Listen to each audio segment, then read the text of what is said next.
Et rebonsoir. Alors, je voudrais nous souhaiter à tous et à toutes dans la présence du Seigneur. Amen. C'est un privilège pour nous ce soir d'être dans la présence du Roi des Rois. Alors, aujourd'hui, nous débutons une série d'études qui porte sur le grand titre qui est Apprendre à gagner des âmes. Amen. Alors, nous allons voir plusieurs leçons. Amen. Donc, on va voir les méthodes d'évangélisation. On va parler de l'importance de gagner des âmes. Nous allons voir des outils dont on a besoin pour gagner des âmes. Nous allons aborder les cas pratiques. Donc, ce moment de formation se veut non seulement théorique, mais aussi pratique. Amen. Et l'objectif, c'est quoi? L'objectif, c'est que à la fin de cette formation, que tu sois un gagneur d'âme. Amen. Que tu sois un gagneur d'âme. Gloire à Dieu. Nous prions une fois de plus. Seigneur, nous te bénissons une fois de plus ce soir pour ta grâce en ce lieu. Nous disons merci pour ta présence.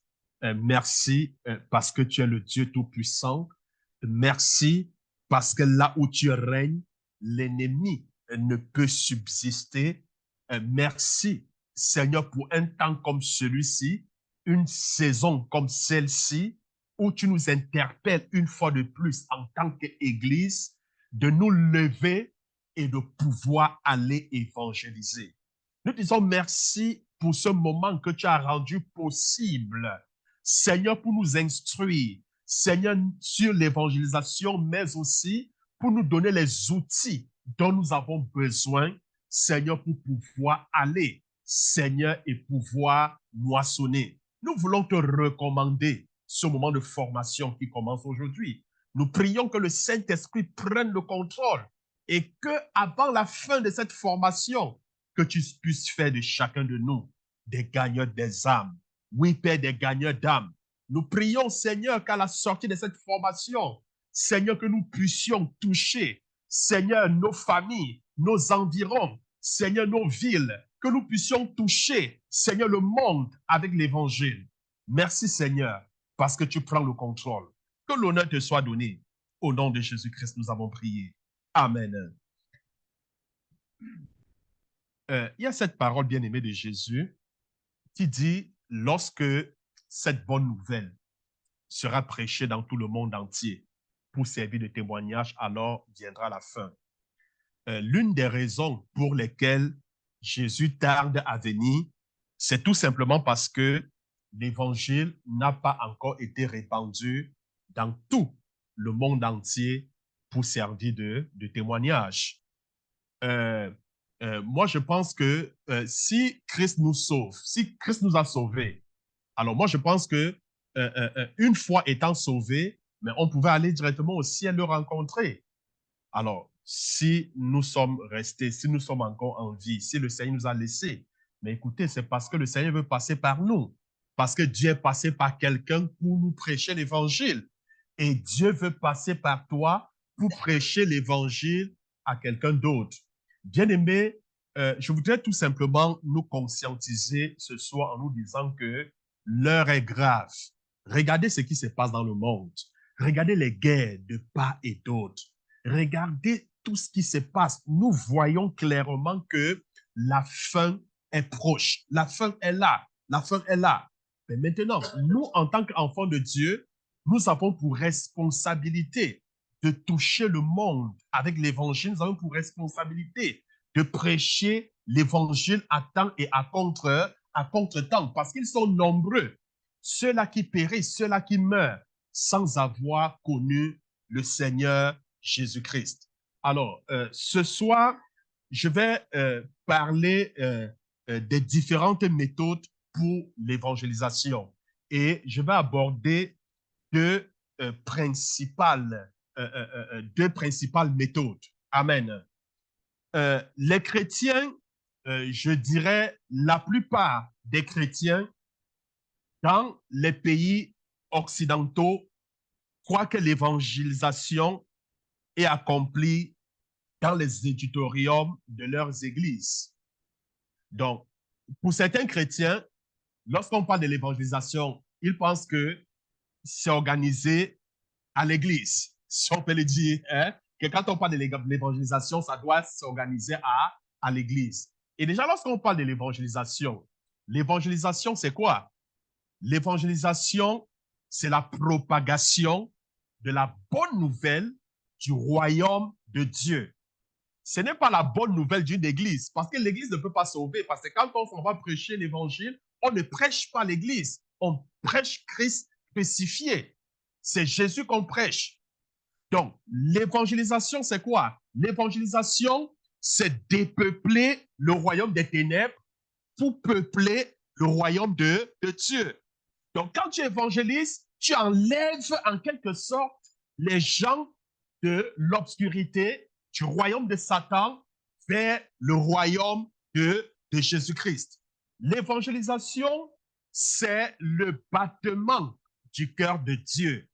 L'évangélisation, c'est le battement du cœur de Dieu. La Bible dit qu'il y a la joie au ciel parmi les anges de Dieu pour un seul pécheur qui se répand. Je n'ai nulle part vu dans la Bible où il est écrit que lorsque tu pries, un mort ressuscite, il y a la joie dans le cœur de Dieu. Je n'ai nulle part vu dans la Bible où il est écrit que si tu pries, un paralytique se lève et il marche, il y a la joie dans le cœur de Dieu. Je n'ai nulle part lu dans la Bible que si tu pries, le feu descend du ciel. Comme Élie a prié, le feu est descendu du ciel.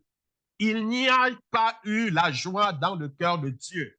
La seule fois que j'ai vu dans la Bible où il y a la joie dans le cœur de Dieu et parmi les anges de Dieu, c'est lorsque un pécheur se répand. Alors, bien-aimé, si tu veux mettre la joie dans le cœur de Dieu, alors tu dois évangéliser. Parce que l'évangélisation produit ou alors procure la joie dans le cœur de Dieu. Chaque fois que tu évangélises, alors, il n'y a rien même qui procure la joie. Parce que si le ciel est en joie, toi-même qui évangélises, tu dois être en joie. Il n'y a rien qui donne la joie comme évangéliser. Essayez un peu, vous allez voir. Amen. C'est-à-dire, je n'ai vu aucun service qui procure la joie comme l'évangélisation. Donc, quand vous évangélisez, après, vous allez ressentir une joie vous envahir. Est-ce que vous comprenez? Donc, c'est très, très important. Et vous savez, lorsque on sera au ciel, hein, il y a la doctrine des récompenses. Hein? N'oubliez pas, la doctrine des récompenses est différente de la doctrine du salut. Hein? Il y a la doctrine du salut et la doctrine des récompenses. La doctrine du salut ne se mérite pas, alors que la doctrine des récompenses, elle se mérite. Lorsqu'on parle de la doctrine du salut, alors ça veut tout simplement dire que nous sommes sauvés par la grâce. Nous ne faisons rien pour être sauvés. Ce ne sont pas par nos œuvres que nous sommes sauvés. C'est par la grâce de Dieu. Nous ne le méritons pas. Mais pourtant, lorsqu'on parle des mérites, hein, donc lorsqu'on parle de l'autre, c'est pas. Lorsqu'on parle les couronnes se méritent. Amen. Et je vous enseignais là-dessus. Il y a par exemple la récompense qui sera donnée aux gagnants d'âme. Donc, ça veut dire que si tu es à l'église, tu ne prêches jamais l'évangile, si tu n'as jamais gagné les âmes, mais sois-en sûr que, certes, tu seras sauvé, mais cette récompense qui est attribuée à ceux-là qui gagnent les âmes, tu ne l'auras jamais. Amen. Pourquoi? Parce que tu ne prêches pas l'évangile. Alors, pose-toi toujours la question, comment est-ce que les autres peuvent croire si on ne leur annonce pas l'évangile? Si comment mon entourage peut-il croire si je ne leur annonce pas l'évangile? Alors, c'est de ta responsabilité d'annoncer l'évangile. Alors, donc, comme je disais, bien aimé, les chrétiens dans certains pays occidentaux croient que l'évangélisation est accomplie dans les auditoriums de l'Église. Même si plusieurs personnes viennent à Christ dans nos églises. Au temps de la Bible, l'évangélisation était accomplie là où les gens vivaient. Est-ce que vous comprenez? L'évangélisation ne se faisait pas, l'évangélisation était accomplie là où les gens vivaient. Donc, nous devons à nouveau élever la croix dans la place du marché, ainsi qu'à l'intérieur de nos églises. Jésus n'a pas été crucifié dans une cathédrale. Vous convenez avec moi, hein? Jésus n'a pas été crucifié dans une cathédrale, une grande bâtisse entre deux chandeliers. Hein? Non, non. Mais il a été crucifié entre deux larrons. Il a été crucifié à l'endroit où l'on amassait les déchets de la ville. Il a été crucifié au carrefour, traversé par un si grand nombre de personnes étrangères. Il a fallu écrire son titre en latin, en hébreu et en grec pour que les gens puissent lire. Est-ce que vous comprenez? Il a été crucifié à un endroit ouvert. Le Fils de Dieu a été crucifié, bien-aimé, dans un endroit où les cyniques se moquent, où les voleurs blasphèment et où les soldats tirent au sort. Bien-aimé, le vrai christianisme est comme suit. Je dis bien ceci, le vrai christianisme est comme suit. Les chrétiens doivent partager le message de Christ dans un endroit, je dis bien, dans un endroit ressemblant au lieu où il est mort avec les personnes pour lesquelles il est mort. Est-ce que quelqu'un a compris cela? Je dis donc ceci, le vrai christianisme est comme suit. Les chrétiens doivent partager le message de Christ dans un endroit ressemblant au lieu où il est mort et avec les personnes pour lesquelles il est mort. Il y a deux grandes méthodes pour l'évangélisation. Et je voudrais en fait qu'on se serve de l'Église primitive. D'accord? Quelles sont les méthodes utilisées? Et je voudrais qu'on applique les mêmes méthodes dans nos églises. Amen. Parce que si ça a marché, alors ça va aussi marcher avec nous. Ça va marcher. Et c'est ça l'objectif. Alors, dans le livre des Actes et des Apôtres, nous trouvons seulement deux méthodes d'évangélisation. Nous trouvons deux méthodes d'évangélisation. La première méthode, c'est l'évangélisation des masses. L'évangélisation des masses.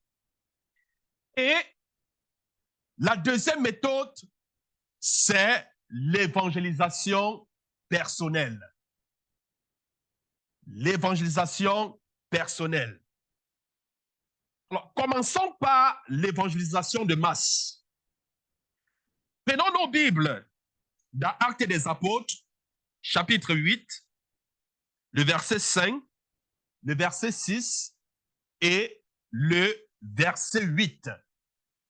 Actes des Apôtres, chapitre 5, chapitre 8 d'autant pour moi, le verset 5, le verset 6 et le verset 8. Philippe, étant descendu dans une ville de la Samarie, y prêcha le Christ.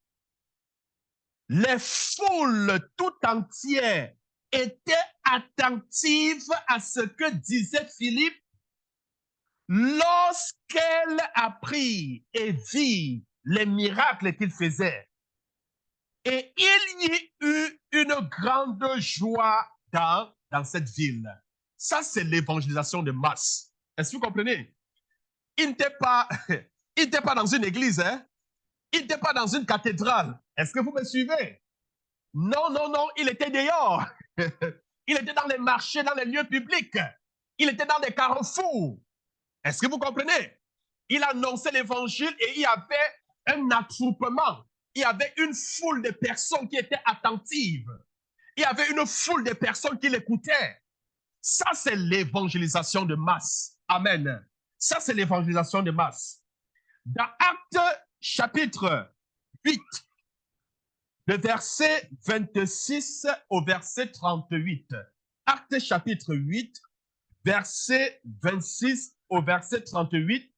nous observons le même évangéliste Philippe en train de pratiquer l'évangélisation personnelle. Amen. On le retrouve cette fois-ci en train de pratiquer l'évangélisation personnelle. Je voudrais qu'on lise tout simplement le verset 35 et le verset 36. Le verset 35 et le verset 36. La Bible dit, alors, Philippe, ouvrant la bouche et commençant à ce message, lui annonça la bonne nouvelle de Jésus. Ils continuaient leur chemin. Ils rencontraient de l'eau. Et l'unique dit, mais voilà de l'eau. Mais qu'est-ce qui empêche que je sois baptisé? Donc, ça, c'est un exemple d'évangélisation personnelle. Vous comprenez? Donc, cette fois-ci, Philippe est allé rencontrer l'unique. Est-ce que vous comprenez? Il a rencontré l'unique dans le char. Vous savez, lorsqu'on parle de l'évangélisation, il faut évangéliser à temps et à contre-temps. Il faut savoir saisir les opportunités. Amen. Alors, il a rencontré l'unique en train de lire un livre. Et puis, il lui dit, mais ce que tu lis, est-ce que tu comprends? Il lisait une portion de l'Ancien Testament.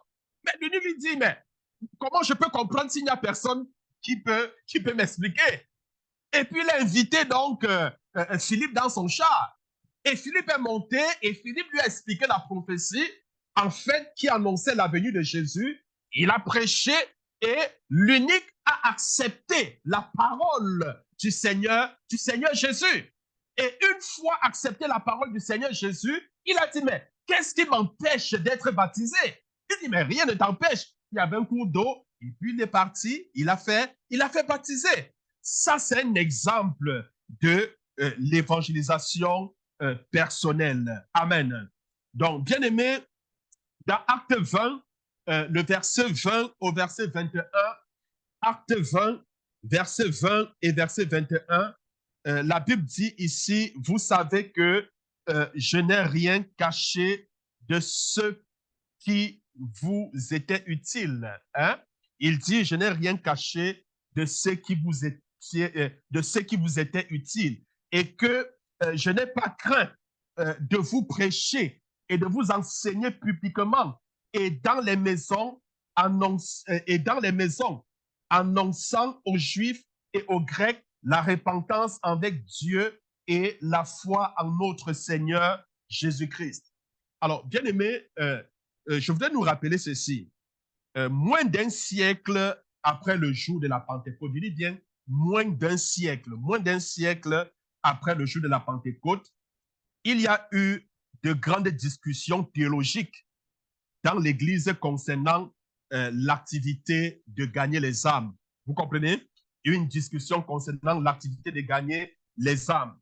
Et ces discussions ont engendré comme la tiédeur, une tiédeur spirituelle, ainsi que la naissance de l'apostasie dans l'Église.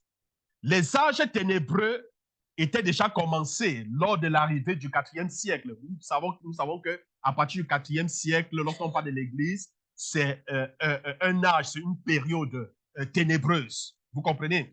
Et ce n'est qu'au XVIIIe siècle que l'évangélisation des masses a commencé à réapparaître. Donc, à une certaine époque, même l'évangélisation des masses, il n'y en avait plus. L'Église avait perdu. C'était un âge des ténèbres où l'Église sombrait. Donc, ce n'est qu'au XVIIIe siècle que l'évangélisation des masses a commencé à réapparaître sous la direction de John Wesley. Je ne sais pas si vous le connaissez. John Wesley, c'est le fondateur de l'Église méthodiste. Donc, c'est avec lui que l'évangélisation de masse réapparaît. Et l'évangélisation personnelle, quant à elle, telle qu'elle est pratiquée par l'Église dans les livres des Actes, a été redécouverte seulement au cours du dernier siècle.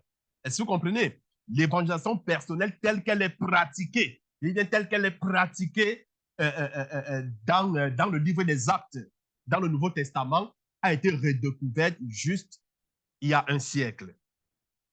Alors, lorsqu'on parle donc de l'évangélisation personnelle, parlons de l'évangélisation personnelle. Amen. Je pense que ça nous touche, ça nous touche. Amen. Ça nous touche. Donc, l'évangélisation personnelle, pendant plusieurs générations, les chrétiens ont évangélisé l'Église. Amen. Les chrétiens ont évangélisé où? L'Église. L'Église. Je n'en disconviens pas. Lorsqu'on organise des croisades, lorsqu'on organise des programmes, on invite des personnes. Hein? Ces gens viennent à l'église. On les invite pourquoi? Pour qu'ils viennent recevoir Christ. Amen.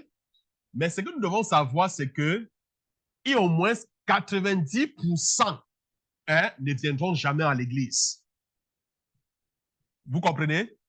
90% ne viendront jamais à l'église. Si nous les attendons à l'église, c'est que nous avons échoué. Si nous les attendons à l'église pour les évangéliser, pour qu'ils reçoivent Christ, on a échoué. Ils ne viendront jamais à Christ. Jamais à Christ. Jamais à Christ. Est-ce que quelqu'un me comprend ce soir? Donc, bien aimé, il est donc important de sortir dans les carrefours, dans les bureaux, dans les lieux de service. Amen. Pour parler de Christ. Je dis bien, c'est très, très, très, très, très important. Des personnes étaient enrôlées, je dis, il est important de sortir tout autour de nous, que ce soit dans nos familles, dans des maisons. C'est vrai qu'on va dire, bon, voilà, la culture ne nous permet pas d'aller chez les gens et puis d'évangéliser. Mais saisissons les opportunités. Amen.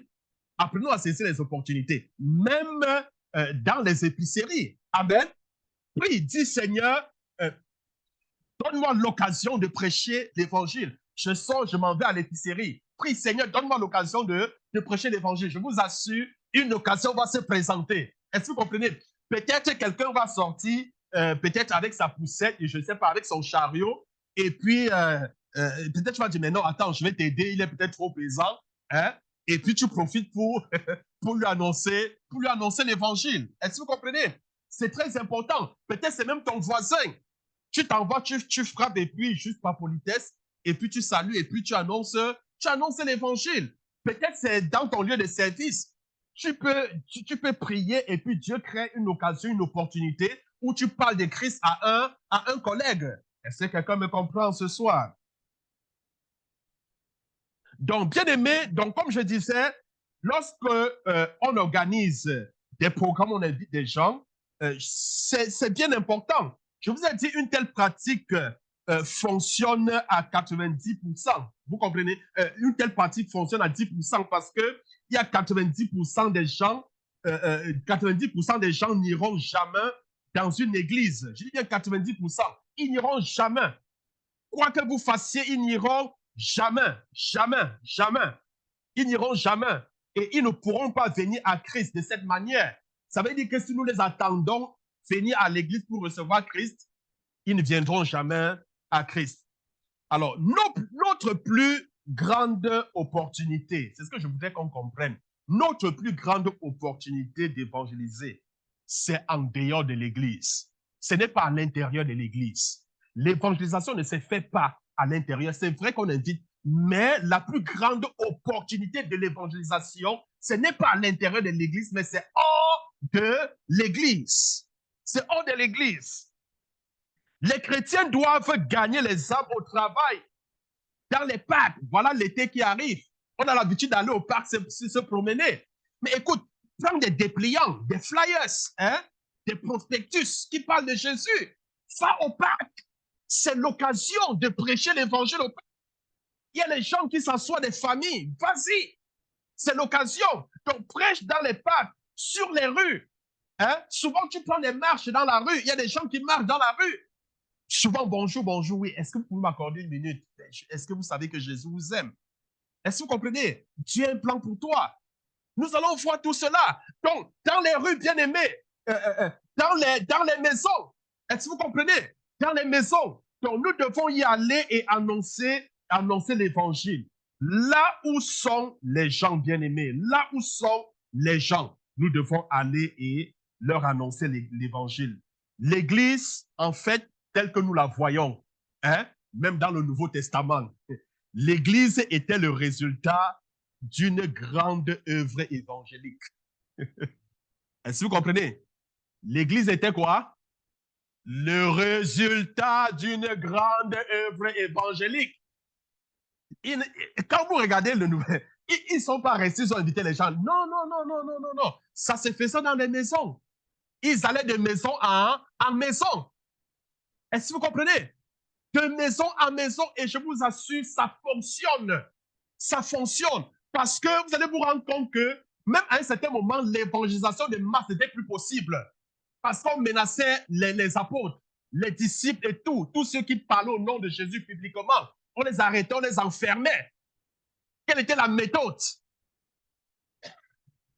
Personnelle. Ils allaient de maison en maison. Et avec ça, ils ont gagné l'Asie. Est-ce que vous comprenez? Avec ça, ils ont créé toutes les églises où, comme nous voyons là. Est-ce que vous comprenez? C'est une méthode efficace. Je vous assure, si on part de lieu en lieu, est-ce que vous comprenez? De maison en maison, dans mon lieu de travail, je me rassure de prêcher l'évangile. Je me rassure de prêcher l'évangile dans les maisons, dans les rues, dans les parcs. Est-ce que vous comprenez?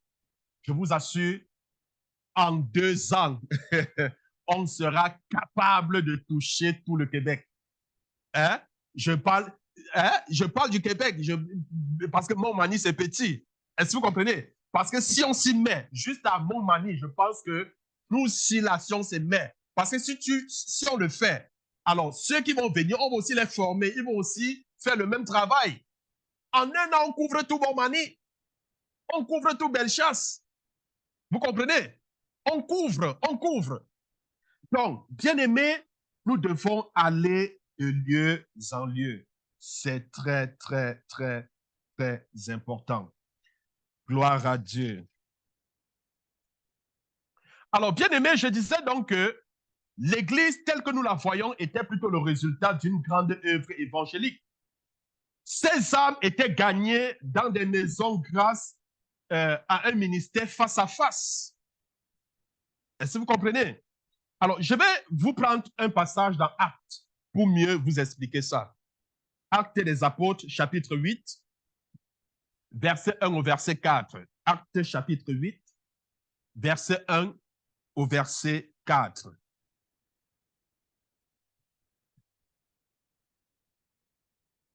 Il y eut ce jour-là une grande persécution contre l'église de Jérusalem. Et tous, excepté les apôtres, se dispersaient dans les contrées de la Judée et de la Samarie. Ceux qui avaient été dispersés allaient de lieu en lieu annonçant la bonne nouvelle de la parole. Est-ce que vous comprenez cela?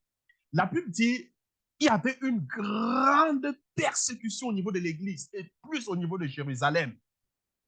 Alors, qu'est-ce qui s'est passé? Les laïcs, j'entends par laïcs ici ceux qui n'appartenaient pas au clergé, d'accord? Les chrétiens, les nouveaux, ceux-là qui étaient des chrétiens, les membres. Ce sont eux qui se sont dispersés partout. Ce sont eux qui prêchaient l'évangile. Est-ce que vous comprenez? Dans les coins, etc. Est-ce que vous comprenez? Écoutez bien. Ceux qui avaient été dispersés allaient de lieu en lieu annonçant la bonne nouvelle. Donc, veuillez noter une fois de plus ici que c'est le laïc, c'est-à-dire ceux-là qui n'appartenaient pas au clergé, qui est allé partout pour prêcher la parole et qui a conduit des personnes à Christ. Ce n'étaient pas des apôtres. C'est vrai qu'ils prêchaient l'évangile. Mais ceux-là qui allaient de lieu, on parle, n'est-ce pas, des laïcs. Est-ce que quelqu'un me comprend? Les apôtres sont demeurés où? Où est-ce qu'ils sont demeurés? Ils sont demeurés à Jérusalem. Mais écoutez, qui allait dans la Judée, la Samarie, les contrées? Qui sont allés? Ce sont les chrétiens. Qui est resté à Jérusalem? Qui est resté à l'église? Les apôtres. Et je vais vous dire quelque chose qui va vous choquer. Amen. Dieu voulait travailler de cette manière. Est-ce que vous comprenez? Écoutez, les leaders ont été placés où? Dans l'église. Pourquoi ils ont été placés? Hein? Pour le perfectionnement des saints en vue de l'œuvre du ministère et de l'édification du corps de Christ, tel qu'il est stipulé dans Éphésiens, chapitre 4, verset 12. Éphésiens 4, verset 12. Donc, ils ont été placés à l'église pour le perfectionnement des saints en vue de l'œuvre du ministère et de l'édification du corps de Christ. Donc, ceux-là qui s'assoient à l'église et qui pensent que quand on parle de l'évangélisation, c'est l'affaire du pasteur, ils se sont trompés, c'est toute la ligne. Mais au contraire, c'est vous qui allez aller chercher les âmes. Est-ce que vous comprenez? Je ne dis pas que le pasteur ne doit pas évangéliser. Amen. Mais c'est vous qui devriez aller dans les contrées. Vous devriez évangéliser. Ce n'est pas l'affaire du pasteur. Non. Non. C'est ton affaire. Est-ce que tu peux dire à quelqu'un c'est ton affaire? Gloire à Dieu. C'est ton affaire. C'est ton affaire. C'était donc ça, c'était donc comme ça, c'était la manière que Dieu travaillait avec l'Église primitive. Vous comprenez? Les apôtres, les prophètes, les pasteurs. Quand vous voyez, ils étaient plus à l'Église. Hein? Mais qui étaient sur le terrain? Hein? Regardez Étienne. Étienne, c'était qui? Qui s'est fait lapider? Hein? C'était des frères dynamiques qui allaient de lieu en lieu, qui prêchaient l'évangile. Ils amenaient des gens à Christ. Et c'est comme ça que ces gens se retrouvaient à l'église. Est-ce que quelqu'un me comprend ce soir? Le leader de l'église devait enseigner à chaque membre la manière de gagner une autre personne à Christ. C'est de notre devoir, c'est notre responsabilité d'enseigner aux chrétiens à gagner une autre âme à Christ. À gagner une âme à Christ. Et quand tu vas gagner une âme à Christ, cette âme aussi va aller gagner une âme à Christ. Ben, prenons un exemple. Hein? Supposons que nous sommes au total combien avec ceux qui sont en ligne? Supposons que nous sommes 20. Hein? Et qu'on décide que chaque semaine, on va prêcher l'évangile au moins 3 fois. Amen. Même si c'est une fois. Hein? Même si c'est une fois. Imaginez, si toi, tu prêches l'évangile, et quand tu prêches l'évangile, si toi, tu gagnes une âme, vous comprenez? Supposons qu'on arrête que, bon, voilà, en un mois, que chacun gagne une âme. Prenons ça comme ça. En un mois, nous sommes 20. Si chacun gagne une âme, ça fait combien? Ça fait 40, n'est-ce pas? Hein? Bon, les 40 là maintenant, hein? On sort encore à 40 pour, hein? Et on se dit qu'en un mois encore, chacun gagne une âme. Vous voyez qu'en 2 mois, hein, on aura combien? On aura 80. Est-ce que vous comprenez? Oui, on aura 80. Et je voudrais insister sur l'évangélisation personnelle. L'évangélisation, ce n'est pas à l'église. Je répète, ce n'est pas à l'église. La plus grande opportunité, c'est dehors. Amen. Donc, bien-aimés, il y a un souffle nouveau sur le monde entier. Un vent, n'est-ce pas, d'évangélisation. Nous sommes dans une saison. Il faut apprendre à lire les temps et les saisons. Nous voyons, comme je vous ai dit au début, la fin est imminente. Amen. Et plus que jamais, nous devons évangéliser. Nous devons évangéliser. Dans d'autres leçons, nous allons voir les obstacles de l'évangélisation. Je sais que certains ne le font pas parce que certains, c'est la peur. Hein? Certains, c'est la peur. Non, mais Dieu ne nous a pas donné un esprit de peur. Vous comprenez? Celui qui a le Saint-Esprit ne doit pas avoir peur d'aller évangéliser. Osez, allez-y, vous allez voir. Vous allez voir comment Dieu va vous utiliser. Vous seriez vous-même surpris. Certains ont honte de parler de Christ. Oui, je vous dis, certaines personnes ont honte. Mais écoutez ce que Christ dit. Il dit, mais écoute, si tu as honte de parler de moi aux hommes, moi, Christ, j'aurais honte de parler de toi à mon Père. Nous savons très bien le rôle que joue Jésus maintenant. Il est assis où? À la droite de Dieu le Père. Qu'est-ce qu'il fait? Il intercède pour l'Église. Amen. Il intercède.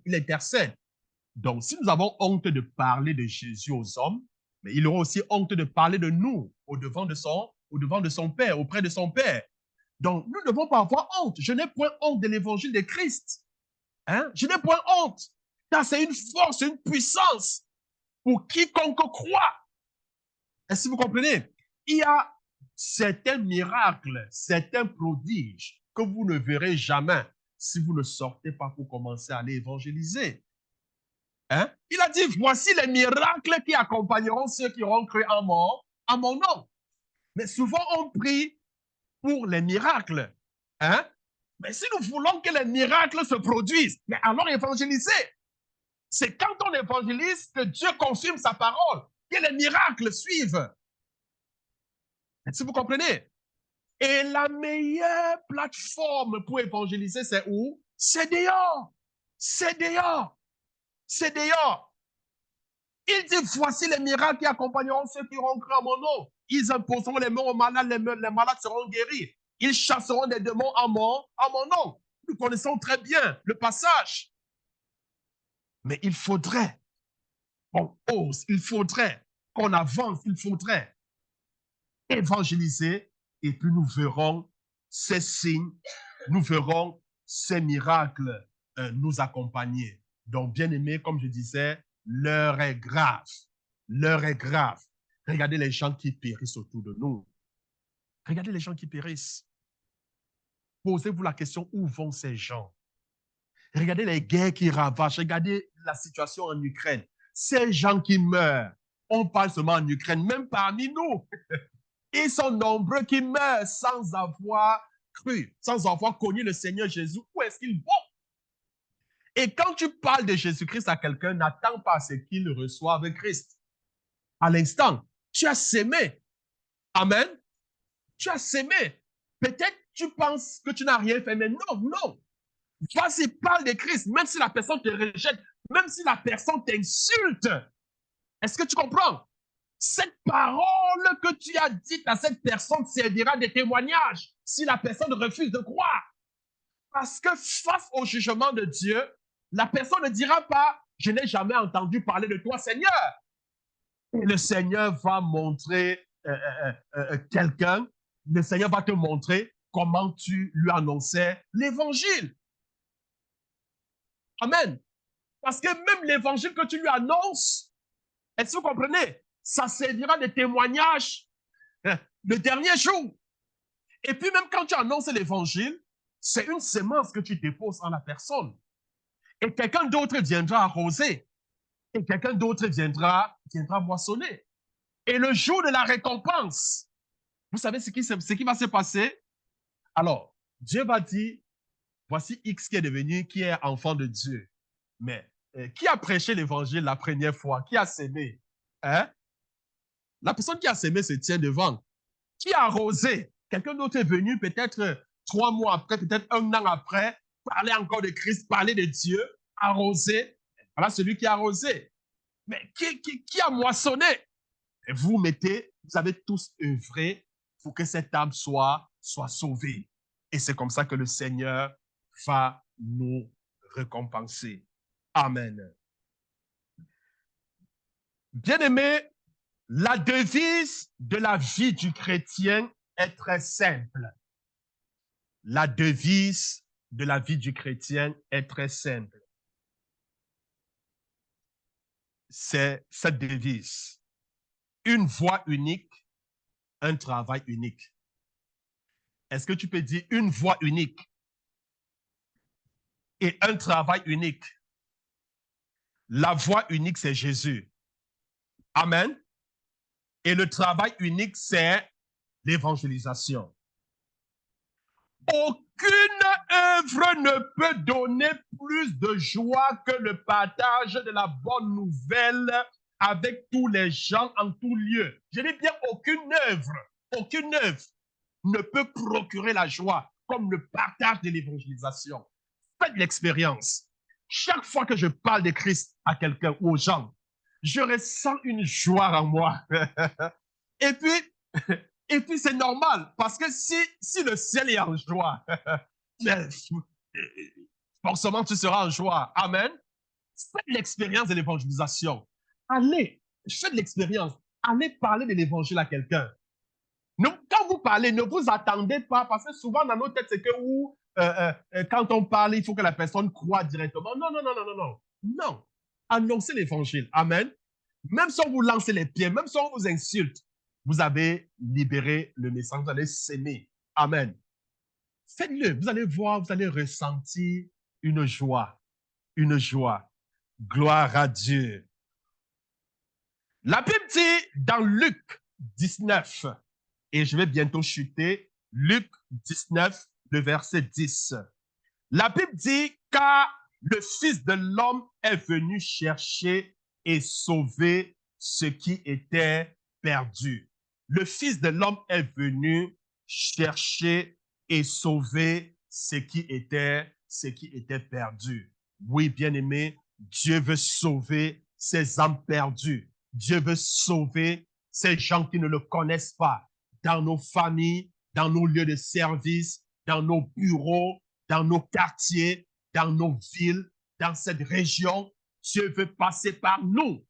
Dieu ne descendra pas du ciel. Non, il veut passer par toi.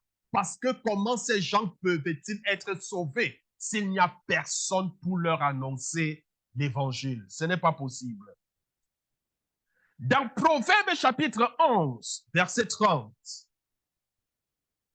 Proverbe 11, verset 30. La Bible dit, le sage s'empare des âmes. Le sage s'empare des âmes. Alors, je prie pour toi ce soir, que le Seigneur te donne la sagesse pour gagner les âmes. Amen. La Bible dit, le sage gagne les âmes. Le sage gagne les âmes. Que le Seigneur t'accorde la sagesse divine. La sagesse pour gagner les âmes. Je ne comprends pas ton Amen. Mais non, je ne comprends toujours pas ton Amen. Que le Seigneur te donne la sagesse pour gagner les âmes. La Bible déclare, le sage gagne les âmes. Que le Seigneur te donne cette sagesse-là pour gagner les âmes dans ta maison, pour gagner les âmes dans ta famille, pour gagner les âmes dans ton lieu de service, pour gagner les âmes à l'épicerie, dans la rue, dans le parc, dans les parcs, où que tu te trouves. Que le Seigneur te donne cette sagesse. Je vais prendre un dernier verset dans Daniel 12, verset 3. Daniel, chapitre 12, verset 3. Ceux qui auront été intelligents brilleront comme la splendeur du ciel. Et ceux qui auront enseigné la justice à la multitude brilleront comme les étoiles, à toujours et à perpétuité. Amen. Celui qui évangélise brille. Amen. Celui qui évangélise fait comment? Il brille, il rayonne. Gloire à Dieu. Mais écoutez, je voudrais que tu mettes Dieu à l'épreuve. Amen. Mets Dieu à l'épreuve et commence à évangéliser. Et vois ce que Dieu va faire pour toi. Je vous assure. Vous savez que l'évangélisation, c'est le battement. C'est le battement du cœur de Dieu. C'est la préoccupation majeure de Dieu. Sa préoccupation majeure. Parce que jour et nuit, jour et nuit, jour et nuit, jour et nuit, il est préoccupé par ces âmes qui périssent. Il est préoccupé par les gens qui meurent sans le connaître. Ces milliers de personnes qui vont en enfer tous les jours. Oui, oui, Dieu est préoccupé par ces gens-là. Il est préoccupé. Et son cœur bat. Son cœur bat. Il veut que ces gens soient sauvés. Mais écoutez, mettons nos problèmes de côté et évangélisons. Amen. Même dans la prière, arrête même à un certain moment de prier pour toi. Hein? C'est-à-dire, entre dans une nouvelle dimension avec Dieu et commence à prier pour les âmes perdues. Commence à prier pour les âmes perdues. Commence à dire à Dieu, Seigneur, j'ai un programme d'épicerie demain, cette semaine, mardi ou mercredi. Je vais aller à l'épicerie. Et ce programme d'épicerie, je voudrais que ça soit mon champ d'évangélisation. Saint-Esprit, précède-moi. Saint-Esprit, fait comment? Précède-moi. Crée des opportunités. Crée des occasions qui vont me permettre d'annoncer l'évangile. Mais écoutez, mais vous croyez une telle prière, Dieu ne peut pas vous écouter? Mais c'est ce que le Seigneur attend. Mais je peux vous assurer, Dieu va créer une opportunité ce jour pour vous permettre de parler de l'évangile à quelqu'un, je vous assure. Il va le faire, il va sûrement le faire. Parce que c'est sa volonté. C'est le battement de son cœur. Tu te lèves, tu dis, Seigneur, cette semaine-ci, je vais parler de l'évangile à quelqu'un dans mon lieu de service. Crée une occasion, une opportunité. Mais vous croyez que le Seigneur ne doit pas le faire? Le Seigneur va créer une opportunité qui te permettra d'annoncer l'évangile à cette personne. Gloire à Dieu. Alors, bien aimé, je voudrais donc qu'à compter d'aujourd'hui, qu'on essaye de mettre cela en pratique. Essaye, essaye, et puis tu verras. Alors, demain, bien aimé, nous allons aborder les raisons pour lesquelles nous devons évangéliser. Parce que, ben voyons, mardi prochain, pas demain, ben voyons. Je vous avais déjà donné rendez-vous demain. Alors, mardi prochain, on va aborder, on va voir la raison ou alors les raisons pour lesquelles nous devons évangéliser. C'est beau, on dit il faut évangéliser, hein? Mais il est important de savoir les raisons parce que les raisons vont nous motiver, vont nous galvaniser, vont nous pousser à aller et à évangéliser. Je vous ai présenté quelques raisons dans aujourd'hui. Amen. Donc, telle sera la leçon de la prochaine fois. Amen. Alors, nous allons prier. Je voudrais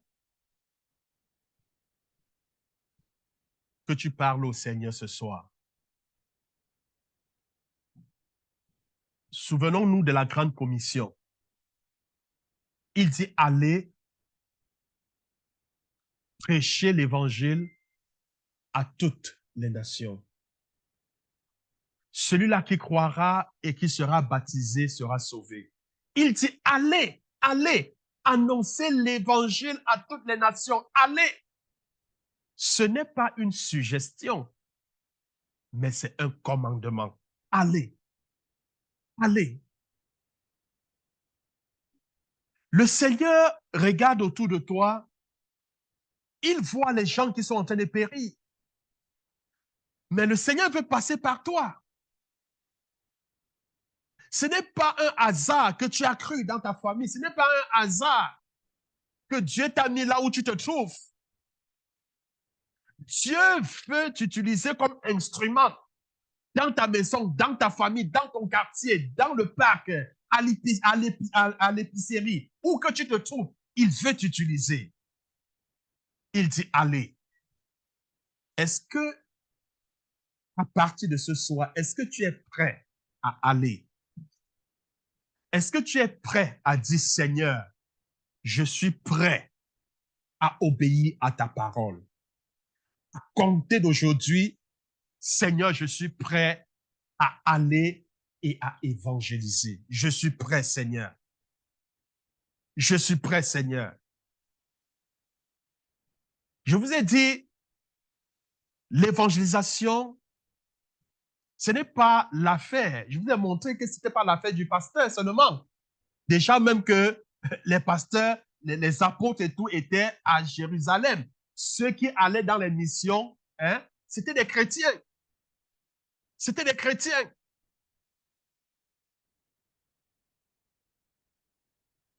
Est-ce que tu peux parler au Seigneur ce soir? Dis-lui, Seigneur, je suis prêt à aller. Dis-lui, Seigneur, donne-moi le mot propice. Donne-moi les paroles propices. Seigneur, chaque fois que je vais évangéliser, je veux des paroles propices. Je veux que le Saint-Esprit mette des paroles appropriées dans ma bouche. Est-ce que tu peux parler à Dieu?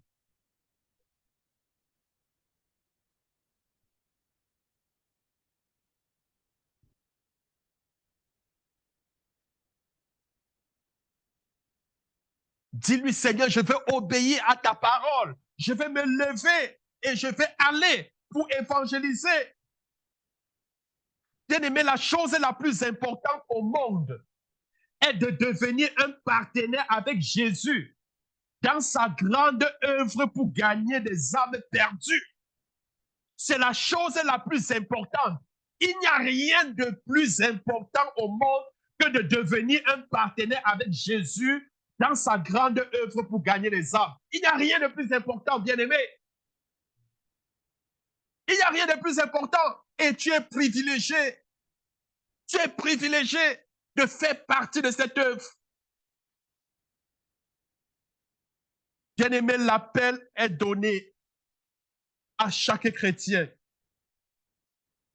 À chaque chrétien. Je voudrais que tu regardes l'homme perdu. Je voudrais que tu regardes ces gens qui sont condamnés. Ces gens qui meurent jour et nuit parce qu'ils ne connaissent pas, parce qu'ils meurent tous les jours et qui n'ont pas reçu l'évangile.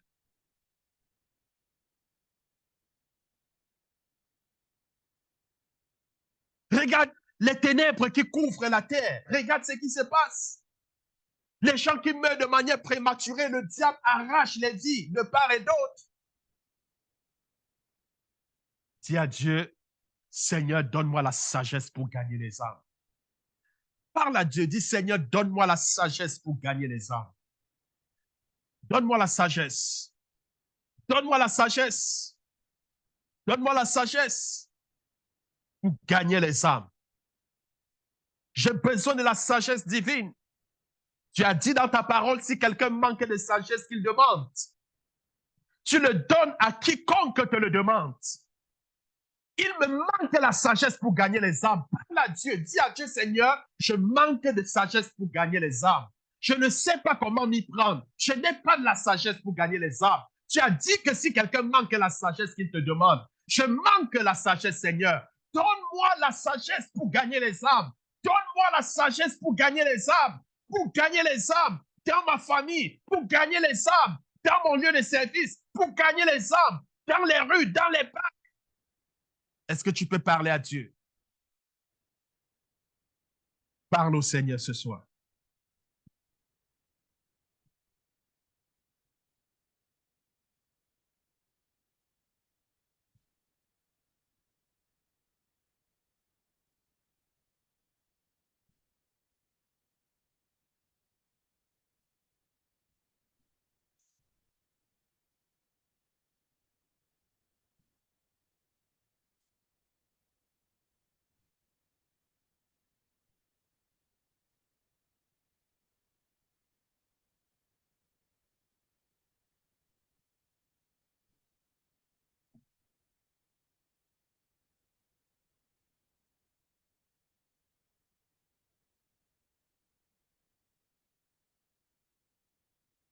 au nom de Jésus. Alors, je voudrais que tu prennes un engagement avec Dieu. Si tu ne veux pas prendre l'engagement, ce n'est pas une obligation. Amen. Mais si la Bible dit ça entre dans l'aspect pratique, d'accord? Hein? Dans l'aspect pratique. Je veux que cette semaine-ci, que tu prêches l'évangile à une personne. Amen. Même si c'est dans la rue. C'est vrai qu'on n'a pas encore parlé des techniques, comment aborder, mais lance-toi. Amen. Je voudrais que cette semaine-ci, que tu parles de l'évangile à quelqu'un. Qui veut prendre cet engagement? Si tu veux prendre cet engagement, lève la main. Amen. Ceux qui sont sur Zoom, je ne vois pas. Ceux qui veulent prendre cet engagement, levez la main. Cette semaine, de prêcher l'évangile au moins à une seule personne. Une. Lève la main. Parfait. Alors, je vais prier pour vous. Et puis, honorer à l'engagement. Allez-y. Et mardi, on va prendre 5 minutes. Et puis, on va en parler. Comment ça s'est passé. Amen. Alors, parce que tu as pris l'engagement de faire la part de Dieu, de sortir et d'aller évangéliser. Je prie donc que la main de Dieu se pose sur toi. Que la grâce de Dieu t'accompagne. Lorsque tu vas te tenir devant quelqu'un pour lui annoncer l'évangile, la Bible dit, c'est le Saint-Esprit qui convainc le monde du péché, du jugement et de l'enfer.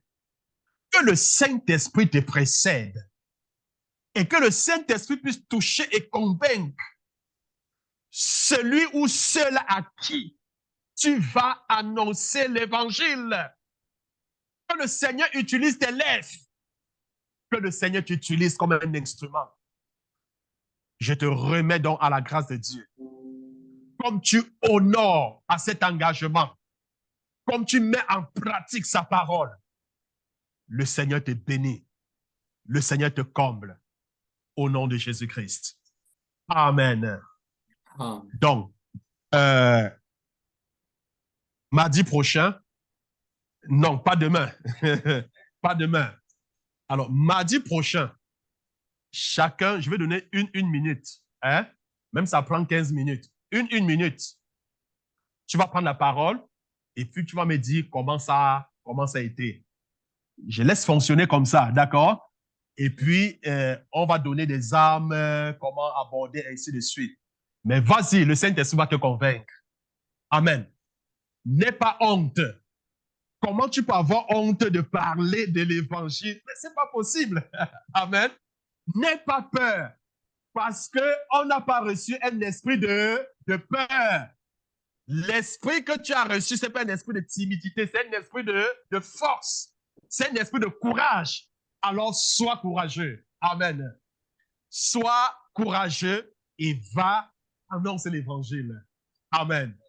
Que le Seigneur vous bénisse. Je ne sais pas si le pasteur a quelque chose à dire. Parfait. Alors, on te donne rendez-vous mardi à la même heure. Que le Seigneur vous bénisse. Amen. Amen. Amen. Bonne semaine tout le monde. Amen. Bonne Bonne semaine. semaine.